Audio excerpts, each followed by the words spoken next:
Jozitube. Thank you very much. Firstly, I think I will try to articulate on the questions as they were raised by various media houses here, because I think the questions are bordering around almost the same issues. Firstly, I must indicate, that's why even on our statement, the question of Itala, we understand the position and the posture of Prudential Authority. We do understand it. But even on our statement, we are very clear that we are not condoning any issues of maladministration or corruption that might have taken place in Itala. But our position is very clear, is that Itala is a shareholder. Itala is an institution that is under a government which is ETIA, which is a shareholder. And we have been advocating, as revolutionary forces in this country, we have been advocating for a state bank. And we are saying that Itala was a direction, was a beginning of a direction to a state bank. Then we are saying that we understand what is the functions and the mandate of Prudential Authority. There are four mandates or functions of Prudential Authority. The first one is to ensure licensing. The second one is an ongoing supervision. The third one is enforcement. Then the fourth one is resolution. But what we are saying is that Prudential Authority should not overlook all other elements of its mandate and jump to the last one, which affects 257,000 people and 400 workers. We are saying that all challenges that Itala could have faced should have been addressed amicably, but try to actually assist Itala than collapsing Itala as a bank, because the majority of the depositors there, it's a people who are poor. There are communities where there are no banks, but there's only Itala. You are talking of people who are tax owners, you are talking about and tax drivers, you are talking about people who are grant recipients, you are talking about workers, ordinary workers, a number of people. And these people have been left stranded. The way in which Prudential has approached this issue, we believe that it should have been approached in a more matured way and in a different way to actually also look at the interest of the poor people and workers. That's what we are saying. We are not condoning. Those issues must be dealt with, but with a view of assisting Itala to actually achieve its objectives and mandate. That's what you are saying. Then the other issue, I think, Manjoman, the issue of ArcelorMittal, we understand that there have been processes arising from 2023 where ArcelorMittal have approached government about some of the challenges arising around the issue of energy, arising the issue of import competition, and many other logistical challenges. But we are very much concerned about the trend that we see happening in our country, whereby some of the big companies want to abuse government because they know that South Africa is facing a huge challenge of unemployment, where they want to abuse government and threaten for closing down so that the government can take the money of taxpayers and bail out those companies. This is why we are saying, on ArcelorMittal, really, we're not sure if the government has gone down or to check its books, whether really these challenges could not have been overcome. That's why we are saying that more measures needs to be taken in trying to actually save the jobs of workers. If there's a need as well to intervene in saving the company, I think in the statement by the Secretary of the ANC of the Alliance, has articulated various options that need to be considered. In fact, even in terms of the legislation, the retrenchments of workers should be the last resort. And we really don't believe that we have exhausted all measures to save workers there for the company to say it's closing down and so many workers losing their jobs. That's what we are saying, that that urgent intervention is necessary. Unfortunately, there we have one of the unions organizing, but it's important that we need to come now as COSATU, we need to come as the alliance to actually engage, and we really don't think that it's too late. When we go there on Friday, where we're going to be picketing, we will be submitting a memorandum to say that before the company consider retrenching workers, before it consider closing down, these are the measures that need to be considered, which we are going to be raising as the alliance of the African National Congress, South African Communist Party, COSATU, and SANCO, together with our structures of the mass democratic movement and the people as a whole, together with the people of Newcastle. So that's what we are saying. It will never be too late. Then the issue on Reconfiguration, I think we must say that it's not just the MEC that went there. In fact, there are unfolding processes. There are processes between the union and the employer of Reconfiguration and the employer of Mdoni. Those processes are unfolding because those are processes of bargaining. There are processes in which, as COSATU, we have been intervening, which we are continuing to intervene. So when the MEC went there, I think it was that Friday, when the MEC went there, we were hoping that the MEC has some amicable solution. We were hoping that the MEC will go there, having investigated the issues, what are the challenges, because we don't think that stalemate has almost lasted almost 2 months now. So the MEC going there after more than a month, the MEC must have been equipped themselves about what are the issues that are facing workers there and go and address the issues. Therefore, we're disappointed after that meeting that there was no solution by the MEC. Because you can't just go call the stakeholders and say, I'm coming to listen, I'll come back after 2 weeks, when the problem has been existing. That is why, as COSATU, we've been persistent that more measures must be taken in trying to resolve the issue of Reconfiguration and Mdoni. And we are happy now that, as the Alliance, we agree on a particular process. Whatever process that may come to resolve that issue, we agree, but we don't think that we must sit at our laurels, fold our arms when that matter really continue to be a problem. So I think that's exactly what we are saying. Then the very last issue, I must correct you, Clive. There is no language of disbandment that we have heard about. So, but we don't want to go there because we have not convened this meeting about. All what we are saying is that we have had that's a separate process, and we really don't want that process to actually divert our focus here. Our focus is about the interest of our people on the ground, the developments, very disturbing developments that are occurring in the province. We are observing that one. We know that the ANC SG said they are going to outline and articulate what is the meaning of the reconfiguration.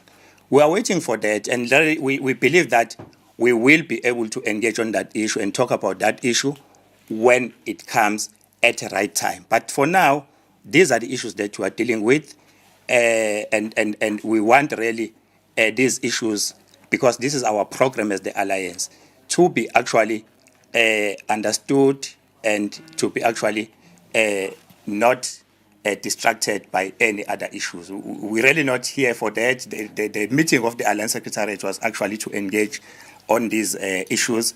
That one will wait for the right time to hear about what is this reconfiguration about, and we'll be able to engage. We have raised our issues previously. We understand that there is intervention. We understand that it's an ongoing engagement, ongoing process. We want to hold it there and focus on the real issues affecting our people. Thank you very much.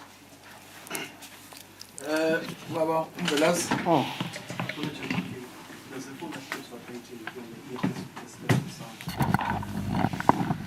Okay. It should be that side.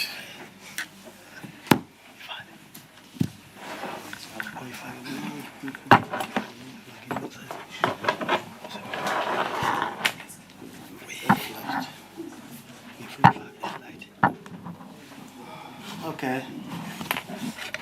Now let me start with this one of Itala, as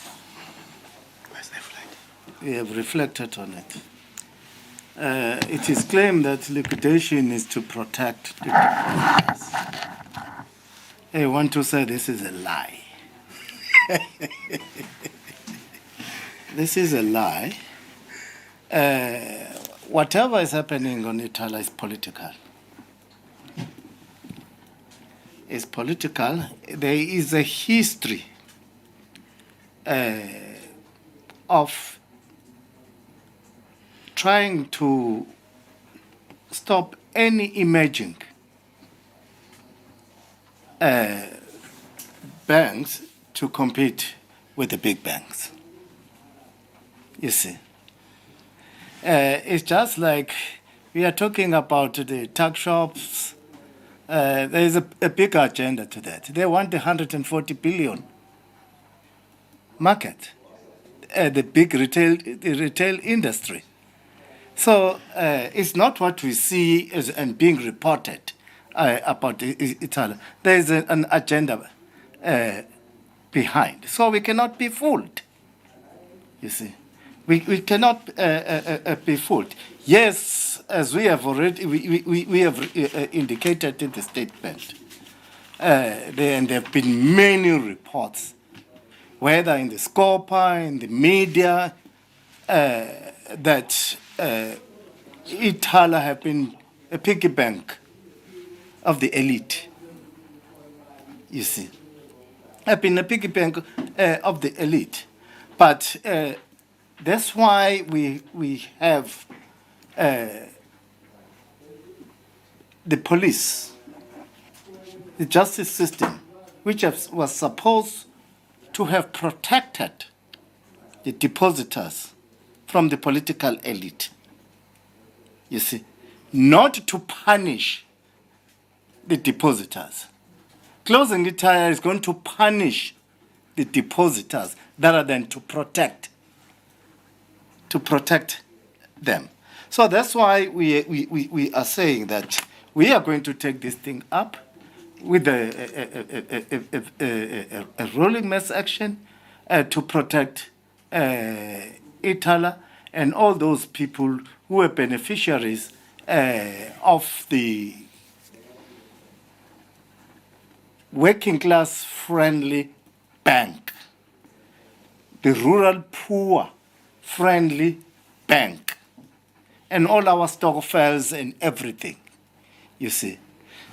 So that is the situation. What we want to stress is that what is being done about Itala is political. It's got nothing to do with protecting the depositors, but everything to do with defending competition to the bigger banks. Yes. So on, I see there is a lot of interest why we don't reflect on the,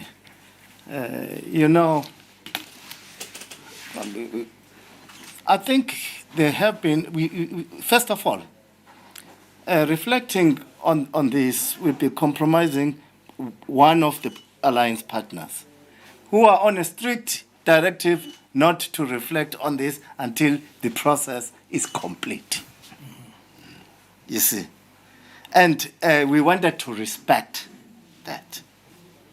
We wanted to respect that, give it an opportunity for ANC to sort out its house. Then, as it has been said, that there is many processes that are going to take place. Then after that, we may talk about it. Yes. And we will talk about it. I can assure you now. On ArcelorMittal, that's another big elephant in the room. When ISCO was privatized, it was claimed that we need to allow privatizing of some of state-owned enterprises in order to invite what they call technology to come into the country. That's what they said. That's how we were fooled, you see. But we did say that it is wrong, and we do not go along with the privatization of state-owned enterprises, because that becomes the pillar of sovereignty of any country, particularly in terms of its economy. You see, that's why we are seeing China developing at a fast rate, and not very long they will be the leading economy because of dependence in state-owned enterprises. It was privatized. What is happening now is what we warned about, that it is wrong to privatize this steel industry, because those people who are going to make profit, once they are not satisfied about the profit they are making, they'll run away and leave us with a high unemployment rate, with poverty and everything. And this is where we are now, proving what we raised about the privatization of critical and strategic state-owned enterprises like ISCO. You see, bringing the whole town of Newcastle into its economic needs. That is what we have, and that is what we are going to fight. Yeah, is it too late? It's never too late. It's never too late. Yes, we are aware. They said they are going to mothball the plant by the end of this month. But to us, that is the start of the war. Yes. On the closing down of ArcelorMittal. Interfering with MEC intervention, no. We are not going to do that. We are going to assist. We can even assist the MEC to reach to to come into a correct solution on this thing. Yes, Lukuzin. Yes, it's reinforcing the rise of political killings. We didn't raise it in the statement, but we cannot stop talking about it. What some of us, even COSATU and the party, we're always saying there's a third force in this thing, and now we are being proved correct. You see, we are being proved correct, which is raising questions about the killing of others. That affidavit deposited by whoever actually raising question about the killing. Who was Sbu? Sbu. About the killing of Wandile, Mkhize, about the killing of Mshibe. You see?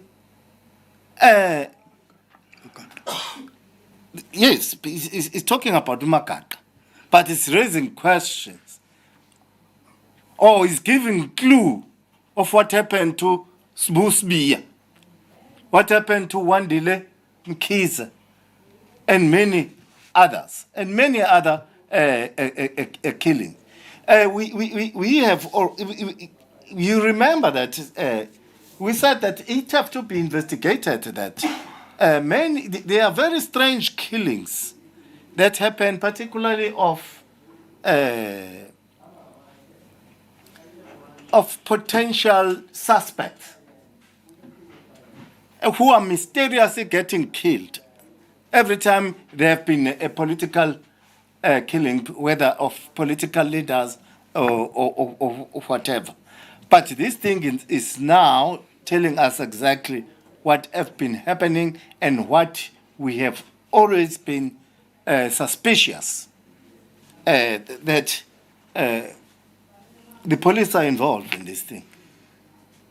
You see, the police are involved in this thing. If the police are involved in this thing, it is correct to disband them and come up with a clean unit that is going to continue to investigate. It is very important. I wonder, it should not only been disbanded. The minister should have appointed an investigating team on the broader killings, revisit Morane Commission report, which might have hinted on this thing, you see. So I think what the minister have done may be not sufficient, you see, may not be sufficient. He must come up with an investigation on this matter. I think that's it. I don't know. I don't think there's anything I might have left. No, thanks very much. You see, Uma Nkosazana comes from an area called Bulwa.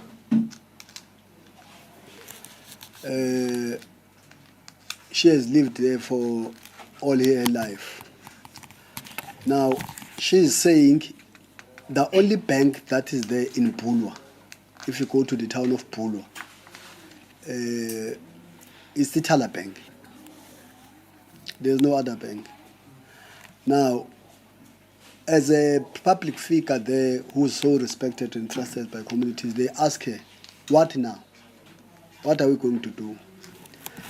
This, therefore, once you understand that at that level, in fact, let me start by saying our December Alliance meeting in 2023, one thing that was profound that we said we're going to declare 2025 as the year of people's needs. Now, when we meet, we'll discuss about what affects the people.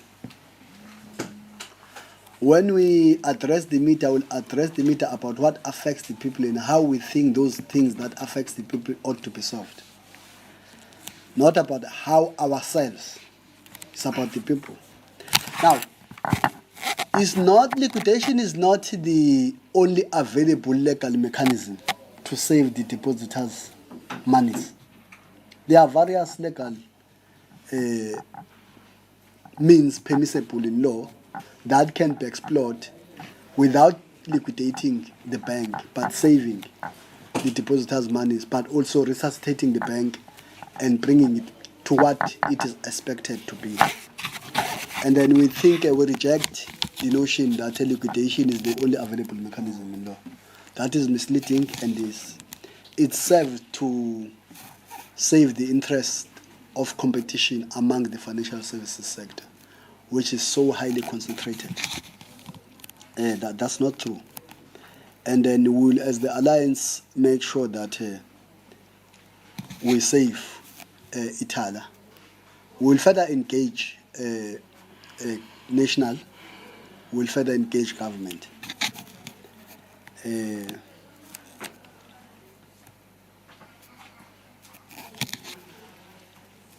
We all wish that whatever happens in the police, whatever happens in the police, but the police must make sure that mechanisms are put in place that there is no political killing in KwaZulu-Natal. That's all we can pray for. That's all we can vouch for. And but for now, we trust their capabilities. There's no reason to doubt their capabilities of the work that they've done, at least in the past 2 years. They've demonstrated under the Commissioner Mkhwana's that they have capacity to fight crime vigorously and decisively and without fear or favor. Then we trust that they will continue with that and not compromise the capacity of the police to fight crime, especially when it comes to political killings. As Mthembu is saying, there are various cases that has never been solved of key ANC leaders and alliance leaders. But what is being revealed in the case of Cindy Somagaqa, it makes us to go back to those cases with what has happened really. Because one thing that I think you as the media were not also taking it up, the allegation that Magaqa was killed by the state, literally by the state, it was like organized system where money was requested in the state, where firearm was bought by the man of the state, where a car was bought by the man of the state, and then literally from the start to the end, the state was involved as an allegation. I think we have not literally come hard on the state to really come out clean on these matters, because for me, this is a serious allegation. It makes that at some point in history, our state was becoming a mafia state. If such a humble young man will be killed like that with the involvement of the state at that level as it is being alleged, to me, I think we have not given it the attention that it deserves. I think we must improve on that. I think those are the matters that I will respond. As Mthembu was saying, on matters of the ANC, the current meetings that are happening in the ANC, we have agreed that in the ANC communication protocol, people who speak on behalf of the ANC, it's national officials. They speak on ANC matters, especially on issues that are in the public domain, on policy matters, on the attitude of the ANC, led by the president. And then on operational matters on daily basis, the Secretary General remains the chief spokesperson of the African National Congress. Then it will include provincial secretaries and the provincial spokesperson.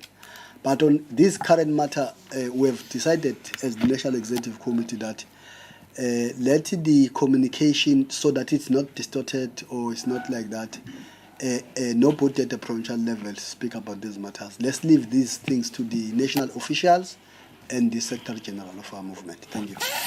No, thank you very much, Comrade Nopala.